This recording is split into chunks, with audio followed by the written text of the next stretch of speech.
শুভ সন্ধ্যা এবং সবাইকে শুভ নববর্ষের শুভেচ্ছা। বানাবো লাড্ডু। এই যে তার জন্য 3 কাপ নিয়ে নিয়েছি বেসন, একটুখানি নিয়েছি নুন আর একটু ফুড কালার। এভাবে গুলে নেব অল্প অল্প জল দিয়ে। তারপরে একটু দেখে নেব এভাবে ফোঁটা ফোঁটা পড়ছে কি না।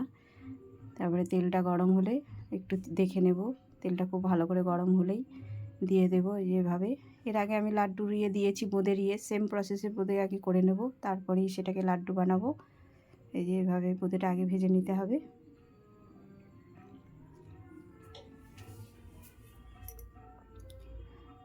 তারপরে এই দেখুন আমার বোঁদে ভাজা হয়ে গেছে, তুলে নেব। পরপর আমি ওই পুরো বোঁদেটা ভেজে নেব। এর মধ্যে তেমন কিছু আর ব্যাপারই নেই, শুধু বোঁদে ভাজা আর চিনির রসে দেয়া, শুধু মাপটা মনে রাখলেই হবে।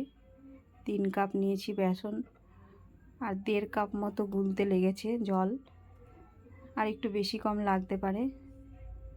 নামিয়ে রাখলাম। এবার করব চিনির শিরাটা। 3 কাপ চিনি নেব আর নেব 3 কাপ জল।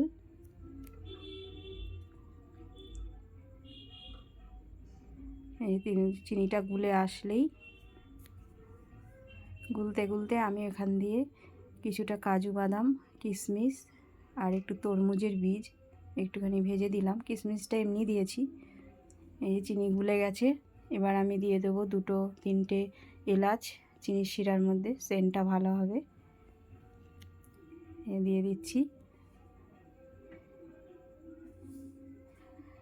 কড়াইটা একটু ছোট মনে হয়েছে, তাই কড়াইটা থেকে আমি একটু বড় কড়াইয়ে দিলাম।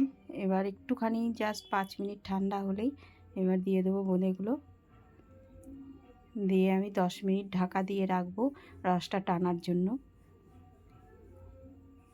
এই যে মনে হচ্ছে এখন অনেকটা বেশি বেশি রস, কিন্তু না, রসটা টেনে নেবে 10 মিনিটে।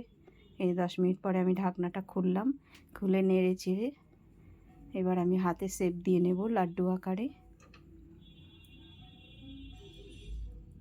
এই যে অনায়াসে হয়ে যায়।